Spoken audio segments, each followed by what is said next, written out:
هاتوومەتە شاری سلەیمانی بۆ بەسەرکردنەوەی پرۆژەیەکی گرنگ و استراتیژی. ساڵانێ بوو ئەم شارە جوان و دڵگیرە تینووی شەقامێکی گرنگ و استراتیژی بوو بۆ ئەوەی کاروباری هاوڵاتیان یاخود ترافیکی سەنتەری شارەکە لاموشی گرنگتر وەک شارەیەکی گرنگی بازرگانی و گەشتیاری بوونی هەبێت. شارەی بابان یاخود شەقامی 100 مەتری وەک دەیان پرۆژەی تری گرنگ لە تەمەنی کابینەی نوێمدا چۆتە بواری جێبەجێکردنەوە لەلایەن کۆمپانیایەکی ناوخۆیی بە توانایەکی ناوخۆیی زۆر بەچڕی کاری تێدا دەکرێت لە کەشوهەوایەکی گەرمدا بۆ پرۆژەیەکی گەرم و استراتیژی لە بوژانەوەی ئەم جارەدا لەگەڵ هاوکارانم بە دوواداچوون بۆ ئەم بابەتە دەکەین.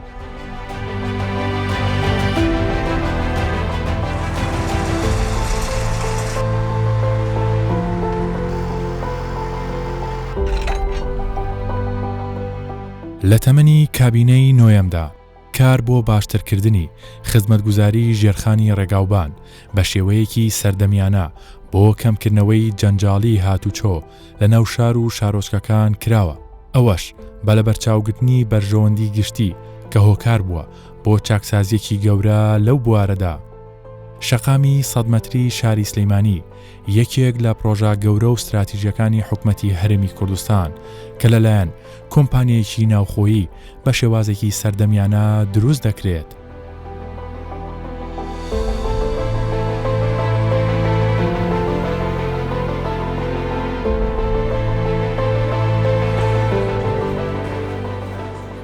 جەنابەت وەکو ئەندازیارێک دیزاینکەری ئەم یەکتر بڕە دەمەوێت باسێکمان بۆ بکەیت چۆن کارتان لەسەر کردووە. دەستان خۆش بێت بە خێراتنتانەکەن بۆ ئەم پرۆژێ گرنگەی شاری سلێمانی وەک ئەم نەخشەی لە بەرچاومانایە ئەمە بریتە لە یەکتر بڕی تاستوجە کە لای ئێمە بە یەکتر بڕی 11 نازناوکراوە و گرنگی ئەم یەکتر بڕە ئەوەیە کە بۆ لۆکیشنی تاستوجە دیزاین کراوە، یعنی هیچ نمونەیەکی تر نابینی لە دنیاە وەکو ئەمە بێ چونکە تایبەتمەندە بە ئەم یەکتر بڕەوە کە وەک لە نەخشەکەیە دیارە بە تەواوی حرەکەکان دایرێکشنەڵە، یعنی هەچ سیارەیەک بیەوێ لە 100 مەتریەوە بۆ ئیتیجاهەکانی تر بڕوە بەبێ لایەن و بەبێ پێچی دەسک ئەتوانێت یەکسەر دایرێکشنی خۆی ببینێ و بەڕاستیش خۆشتر وایە ئەمە لە واقعی شوێنەکەیە بیبینین ئینشەڵا ئەگەر ئێوە کاتان هەبێ.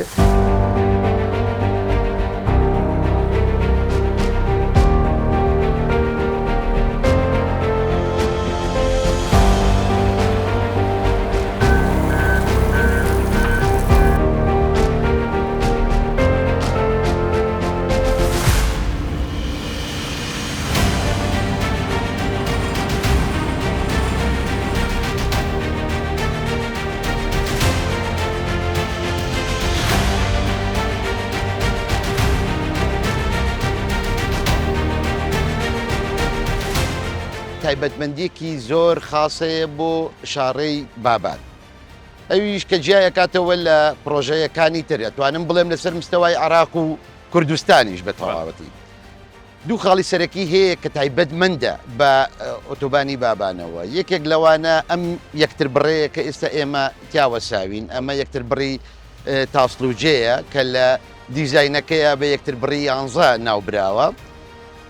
تایبەتبەندی ئەم یەکتر بڕە بەڕاستی لەوەدا خۆی بینێتەوە کە ئەتوانم بڵێم لە هیچ شوێنێکی دنیاە لەم بابەتە نابینی تو نایبینیتەوە لەبەرەوەی تایبەت کراوە بۆ ئەم پێگەیە، بۆ پێگەی تاسلوجە کەوای کردووە بە شێوەیەکی دایرێکشنەڵ هەموو هاتوچۆکان بە هەموو دایرێکشنەکانە بکرێت بەبێ ئەوەی ئەستەمگێک بۆ هاتوچۆ دروست ببێت. ئەمیش بۆی ئەوەی کە توانراوە 4 پردی سەرەکی لەم یەکتر بڕەیە دیزاین بکرێت کە بە درێژی نزیکی 1500 مەتر پرد کە هەموو دایرێکشنەکان لە 100 مەتریەوە بەرەو دووکان بە هەمان شێوە بەرەو کەرکووک لە ڕێگای پردەکانەوە بەسراون بەیەکەوە و کە چەند لێرێک پێکاتوە. بەڕێستان دەڵێن ئەم جسرە تایبەتمەندێکی خۆی هەیە یعنی کەواتە هیچ ئۆتۆمبیلێ لەسەر جسر و پردەکان ناواسن یعنی ترافیک دروست نابێ هیچ کێشەیان بە دروست نابێ بەتاکیت خاڵە سەرەکیە گرنگەکەی کە باز ئەکرێ ئەوەیە کە پێویستی بەلایەن نییە یاخود لە ڕێگای لوپ و ڕامپی بچووک و تەسکەوە حرەکەکان ڕێک نەخراوە بەڵکو بەرشێوەیەکی دایرێکشنەڵ ئەتوانێت هاتوشۆ بکا بەبێ ئەوەی خێراییەکەی کەم بکاتەوە کە گەورەترین کێشەی یەکتر بڕەکانی کە با بڵین باوە لە کوردستان و عێراق و لە دنیاشە ئەوەیە کە بە شێوەی لوپ و ڕامپی تەسک یاخود قەوسی بچووک هاتوشۆکان ڕێگەخرێ کە ئەمە ئەبێتە ئاستەنگێک و بڵین تاخیربوون لە هاتوچۆیە بۆ هاوڵات قادر ئەوەی بەڕێستان دەزانن شارەکان بەردەوام لە فراوانبوونە بەپێی ئەو دیزایانی بۆم پرۆژەیەتان ئەنجام داوە ئایا حسابی ساڵانی ئایندەتان کردووە یا هەڵسەنگاندنەکانی ئێوە بەستەنها بۆ ئەم چەند ساڵە بووە بەڕاستی پرسیارێکی زۆر جوانە ئەمە ئەوە لە ڕووی دیزاینەوە کە ئێمە کاتی خۆی دەستمان بەمە کردووە ئەمە یەکێکە لەو تایبەتمەندیانەی کە ئەمیش باسی بکەم سەبارەت بە ئۆتۆبانی بابان ئەویش ئەوەیە تاکە پرۆژەیە کە دیزاین کراوە بۆ داهاتووی 75 ساڵی تر کە زۆربەی پرۆژەکان بە پێی ستاندەرات بۆ 20 بۆ 25 ساڵ دیزاین نەکرێ ئەمەی ئێمە خۆشبەختانە توانیمانە بۆ 75 ساڵی داهاتوو زەمانەتی ئەوە بکەین کە لە هیچ شوێنێکە گۆڕانکاریەکی پێویست نەبێ یاخود ئەبدەیتکردنێکی پێویست نەبێ ئەم جادەیە هەم لە ڕووی پانی لەینەکانەوە هەم لە ڕووی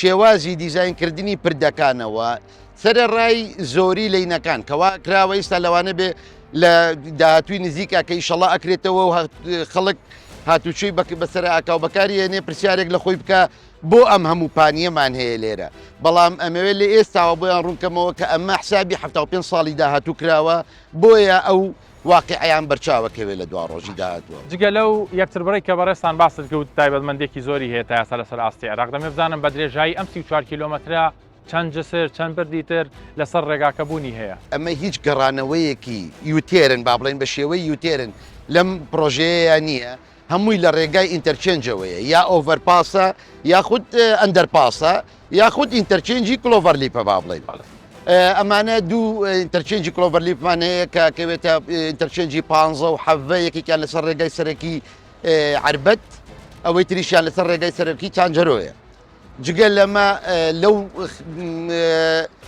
با بڵێن فریوەیانەی کە شارەی بابانە بەستێتەوە بەناو شاری سلێمانیەوە لە کولی لۆکیشنێکە کاکەوێتە ناومان ناون ئێمە بەپێی دیزاینەکە ئینتەرچێنجی دوانزەیە سیانزەیە چواردەیە ئەمانەش لەگەڵ شانزەیە ئەمانە دیسانەوە هەمووی پردە و ئینتەرچێنجە و ڕەبتێکاتەوە بەناو شاری سلێمانی هەمووی کاری لەسەر کراوە کۆی کە لە پشتێمەوە دەبینرێت هەر ئەمەیان ئاخر شتێک کە تەواو نەبووە ئەوانەی تر بە پێچەوانەوە هەموو کارەکانیان تەواو بووە یعنی ئێستا تەناخر مەرحەلەی قیرکردنەکە بە سەری ئاڕواژی ناوەکو ستراکشەر هەمووی تەواو کراوە ئەوەی کە بەڕاستی من بە زەروری ئەزانم لێرە تەرکیز کە مەسەری کە وەکو باسم کرد ئەم پرۆژەیە تایبەتمەندی خاصی خۆی هەیە جیاواز لە هەموو پرۆژەکانی کوردستان و عێراقی ژەڵێن لەم پرۆژەیە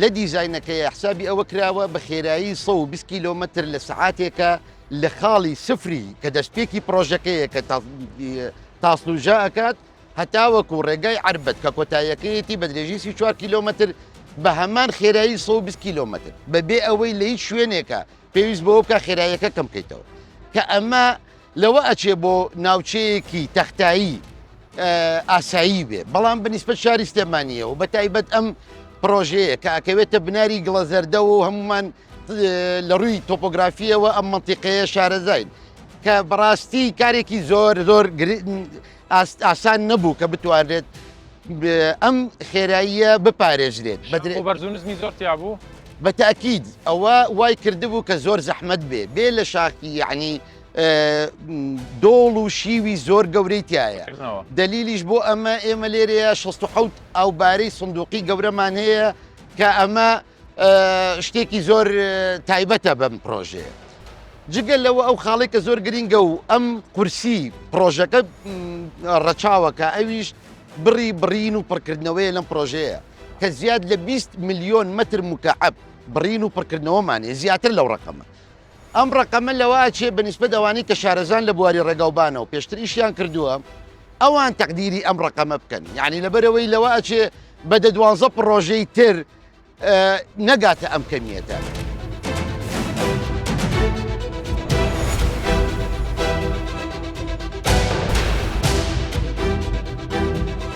کارکردن لە پرۆژەکەدا بە شێوەیەکی چڕە بە جۆرێک دوو شەفت بە شێوەیەکی بەردەوام کار لە پرۆژەکەدا دەکرێت بە گوتەی سەرپەرشتیارانی پرۆژەکە بێت.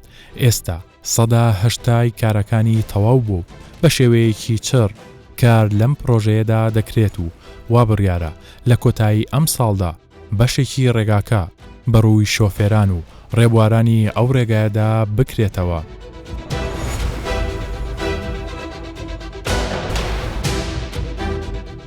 کاخالی پێم خۆشە لەگەڵ بەڕێستانە هەر لە سەرەتا وەکو ئەندازیارێک سەرپەرشتیارێک لەگەڵ ئەم پرۆژەیە بوون چۆن کارتان لەسەر ئەم شاڕێ گرنگەیە کرد بۆیەوە.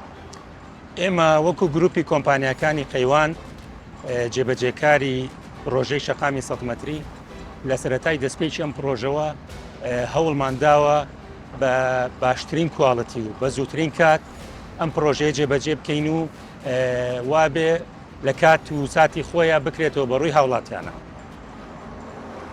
دەڵێن هەر پرۆژەیەک ئاوەدانیەکە بە تایبەتی ئەم پرۆژێ چۆن لە سلەیمانی لە تەنگە نەفەسیەک ڕزگار دەکات دەبێتەوە. پێم خۆشە ئێوە چۆن کارتان لەسەر ئەم شەقامە کردووە لە چی پێگاتووە وە گەیشتونەتە کوێ ئێستا؟ بەڵێ وەکو دیارە ئەم پرۆژەیە پرۆژەیەکی گەورە و استراتیجیە کە جێبەجێ دەکرێت. درێژی ئەم شەقامە خۆی دەگرێتەوە لە 34 کیلۆمەتر و بە چەند شەقامێکی فەرعی دەبەسترێتەوە بە شاری سلەیمانیە. ئێمە وەکو ڕێژەی کاری جێبەجێکردن لە ئێستادا 180مان تێپەڕاندووە بەو کواڵیتیانەی کە باس کراوە و دەیبینن لای بەڕێستان. لە ئێستادا سەرقاڵی قیرتاوکردنی چینی سێمین نزیکەی 14 کیلۆمەترمان قیر کردووە لە چینی سێم و چینی یەکەم و دووەم 27 کیلۆمەترمان قیرتاو کردووە. ئاراستەی شەقامەکان لە چی پێگێت؟ یعنی ئێساگەر ببینی شەقامەکە زۆر پاندیارە چۆنە لە چەند بەش پێک هاتووە شەقامەکە؟ پانی ئەم شەقامە باسی ئەگەر قیرت بۆ بکەم لە سەری سەرەوە 62 مەتر قیرتاوکردنە خۆی دەگرێتەوە لە 4 ساید، دوو سایدی سەرەکی کە پانیەکەی 21 مەترە هەروەها دوو سایدی خزمەتگوزاری پانیەکەی 10 مەترە. چینی ئەستوری قیرەکان چەنە دوای هەرسێ چینەکە کە قیرتان کردووە؟ بەڵێ ئەستوری قیرەکە دوای هەرسێ چینەکە 27 سانتیمە. مواسەفاتێک بەکاردێت لەم شەقامە تایبەتمەندە بەم شەقامە خۆی کە مواسەفاتێکی زۆر بارزە پێک دێت لە سێچین قیرتاوکردن هەروەها 20 سانتیم بەردی شکا و 30 سانتیم تێکەڵە. کۆمەڵی ئامێری باش لە هەموو بەشە جیاوازەکان کار لەسەر شەقامەکە دەکەن. پێم خۆشە بزانم شێوازی کارکردنتان چەند شەفتە چەند هەلی کارتان ڕەخساندووە چەند ئامێر ئیشی تێدا دەکا؟ شێوازی کارکردنی ئێمە هەر لە سەرەتای پرۆژەکەەوە بە دوو شەفت ئیشمان کردو وەکو باسم کرد مەبەستمانە لە کاتی خۆیان ڕادست بکرێ و بکرێتەوە بەڕووی هاوڵاتیانە و سەرجەم کارەکانشمان بەدەستی کاری ناوخۆییە. ئەم شەقامە پێویستی بە کۆمەڵەمەوەدا قیرە بەرشکاندنە تێکەڵێ لەسەرەوە هیچ کارگێکی تایبەتمەند هەیە کە ئیشی بۆ بکات؟ بەڵێ دوو کارگەی قیرمان تەرخان کردووە تەنها بۆ خزمەتی ئەم پرۆژەیە دوو کارگەی مۆدێرنن ئینتاجیان لە ساعاتێکە 160 بە باشترین کواڵەتی ئینتاجی قیرمان بۆ کرێ وەکو بینیتان لە شەقامەکەیە و هەروەها کارگەی بەردی شکاندمان هەیە شکاندنی بەرد کە پێوترێ بە کەسارەی پێوت دەوترێ لە ئێستادا نزیکەی 9 کارگەی شکاندنی بەردمان هەیە کە تەرخان کراوە تەنها بۆ خزمەتی ئەم پرۆژەیە ئەم سێ کارگەیە بەس بۆ ئەم پرۆژەیە کار دەکات بە بەردەوامی؟ بەڵێ بە بەردەوامی. باشە لە کۆی گشتی ئەم 34 کیلۆمەترە چەند ئینتەرچێنجی تایە ئەندەرپاس ئۆڤەرپاس ستونی کارەبا حسابتان بۆ ئەمانەش کردووە بێگومان ینی چۆن کاری لەسەر کراوە چی تێدایە؟ بەڵێ وەکو باسمان کرد ئەم پرۆژەیە بە باشترین دیزاین کراوە کە ڕەچاوی هەموو شتێکی کردووە لێرەیە. یەکتر بڕەکانمان حوت یەکتر بڕە هەروەها 5 ئەندەرپاس و 1 ئۆڤەرپاس و پردێک کە بە پانی هەر 4 شەقامەکەیە دەڕوانێ بەسەر چەمی تانجەرۆ بە درێژی 500 مەتر. زۆربەی یەکتر بڕەکانمان لە ئێستادا گەیشتونەتە کۆتا مەراحیلەکانی جێبەجێکردن و حاڵی حاضر لە ئێستادا وەکو کاری ستراکچەر لە یەکتر بڕەکان و لە ئەندەرپاسەکان زۆربەی تەواو بوو لە ئێستادا ئیش لە کاری ڕۆ دەکەین. باشە بێگومان لەسەر ئەم شەقامە بە درێژایی 34 کیلۆمتر کۆمەڵێ گوند هەیە لەسەر ئەوانە دەمێ بزانم هیچ حسابێکتان بۆم گوندانە کردو بە تایبەتی لە ڕێگای هاتوچۆ و ئاسانکاریانەوە بەستنەوەیان بە شەقامە سەرچەکانەوە بەڵێ حسابی بۆ کراوە ئەم پێنجان دەرپاس و ئۆڤەرپاسە بە نەزەری اعتیبار ئەم گوندانەی وەرگرتووە و بۆ هاتوچۆ و بۆ ئاسانکاری ڕێڕەوی ئەو گوندانەیە.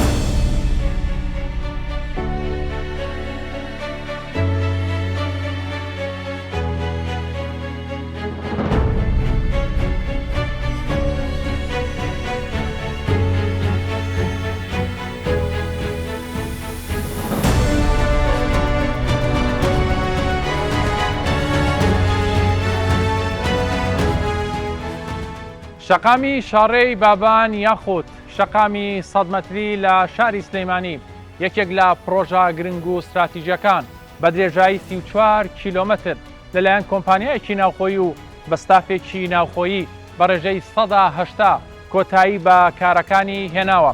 ڕۆژانە نزیکەی 1000 ئامێر لە تەواوی بەشە جیاوازەکانی ئەم شارڕێ گرنگە بازرگانیەدا زۆر بەچڕی کاری تێدا دەکەن. زیاتر لە 2000 هەلی کار ڕەقساندووە بۆ خەڵکی ناوچەکە. هەر ئەوەندەش نییە، زۆر بە شێوەیەکی دیزاین و ورد کار لەسەر پرۆژەکە دەکرێت. ئەگەر پێتان بڵێم ئاراستە و ڕێڕەوی شەقامەکە لە 4 ئاراستا پێگاتووە، دوانیان سەرەکین و دوودانی تریشیان خزمەتگوزارین کە کۆی گشتی درێژەکەیان 62 مەترە. زۆر بەچڕی کار لەسەر ئەم پرۆژەیە دەکرێت. تەنانەت 3 کارگەی تایبەتمەندی بۆ دامەزراوە، لەوانە 2 کارگەی قیر کە هەر یەکەیان توانای بەرهەمێنانی 160 تۆنی هەیە لە یەک کاتژمێردا و 1 کارگەی بەرهەمێنانی یاخود هاڕینی بەرد کە لە ڕێگای 9 ئامێرەوە بە بەردەوامی ڕۆژانە دەیان تۆن بەرد یاخود خۆڵ و قیر ئامادە دەکەن بۆ پرۆژەکە. یەکەمین پرۆژەیە لەسەر ئاستی هەرێمی کوردستان و عێراق کە 20 ملیۆن تێکەڵە و بڕینی هەبووە و زۆر بە سەرکەوتویی کارەکانی بۆ ئەنجام دراوە لەلایەن تیمێکی ناوخۆییەوە. زیاتر لە 4200 ستونی کارەبایی لەم شەقامەدا دادەنرێت و کاری لەسەر دەکرێت. وا بڕیارە تا کۆتایی ئەم ساڵ ئەم پرۆژەیە بەڕووی گەشتیاران، هاوڵاتیان و شۆفێراندا بکرێتەوە. کۆمەڵێ تایبەتمەندی تر هەیە لەم پرۆژەیە پێتان دەڵێم.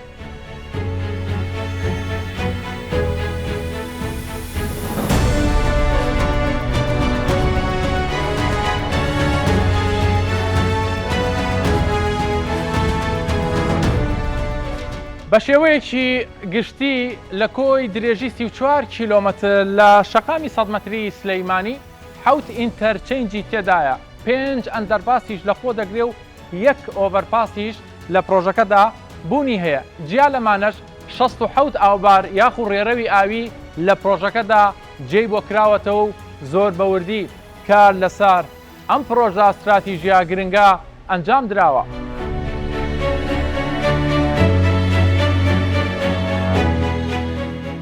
چەندین تایبەتمەندی دیکە هەیە لە پرۆژەکە، لەوانە ئەو جسر و یەکتر بڕێی لە پشتمەوەیە یەکەمین جارە لەسەر ئاستی هەرێمی کوردستان جسرێک یاخود یەکتر بڕێک بەو شێوەیە دروست بکرێت. لەوەش زیاتر پردێک هەیە بە درێژایی 500 مەتر کە پێی دەوترێت پردی تانجەرۆ بە 4 ئاراستەی جیاواز دروست دەکرێت و بەم نزیکانە دەخرێتە خزمەتی شۆفێران و هاوڵاتیان و ڕێبوارانی ڕێگاکەوە.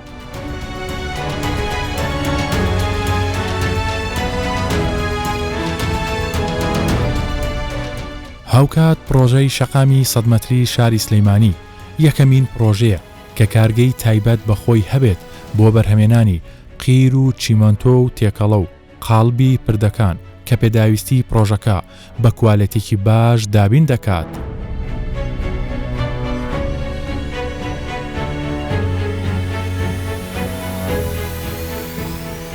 گەورەی پرۆژەی شەقامی 100 مەتری وای کردووە هەل لەسەر مەشروعەکە چەندین کارگە دابمەزری. چەک لەم کارگانی کە ئێستا ئێمە دەیبینی کارگەی گێردەرەکانە لەگەڵ کاروان گفتوگۆی زیاتر دەکەم چی وای کرد ئەم کارگەیە دابمەزرێت، تواناکەی چەندە و چۆن کاری لەسەر دەکەن. سەرەتا بەخێربێن بە سەبارەت بە کارگەی گێردەر لە پرۆژەی شەقامی 100 مەتری سلێمانی. گەورەی و گرنگی پرۆژەی شەقامەکە وای لێکردین بیرکەینەوە لەوە کە ئێمە کارگەیەکی تایبەت بە پرۆژەکە دابنین تا بتوانین بە بەدەستی ناوخۆ بەرهەمهێنانی گێردەرەکان لە شارەکەی خۆمانە بەردەوام بێ. چەند جۆری گێردەر دروست دەکرێت لەم کارگەیە؟ لە کارگەکەی ئێمەیە ئەتوانێت گێردەر بە درێژی جیاواز بەرهەم بهێنرێت بە پشتشازی ستاندارد.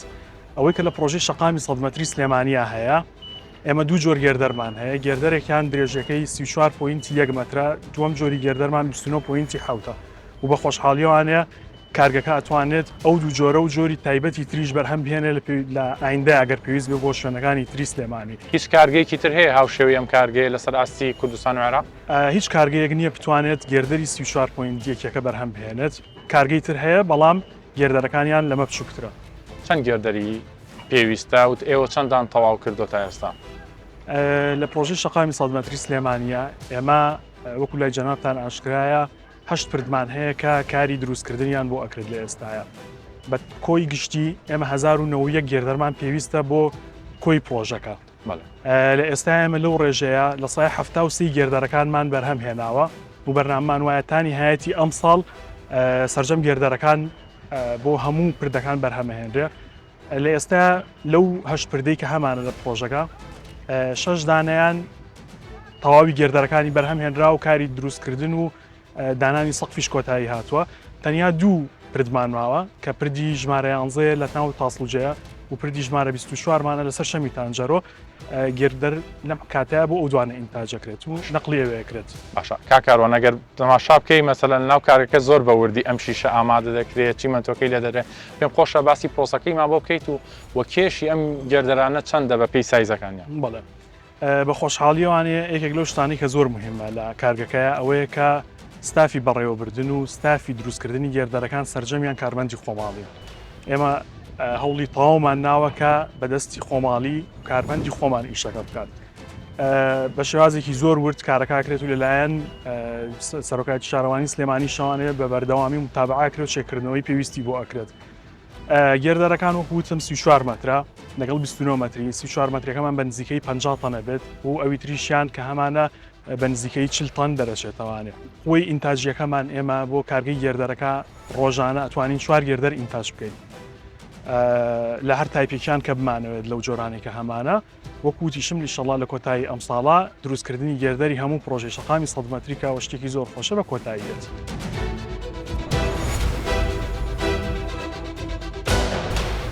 بە تەواوبوونی شەقامی 100 مەتری ئاماژەیە بۆ پەرەپێدان و پێشکەوتنی شاری سلەیمانی و پێدانی سیمایەکی جوان بە شارەکە و بوژانەوەی ئەو ناوچەیە کە شەقامەکەی پێدا دەڕوات.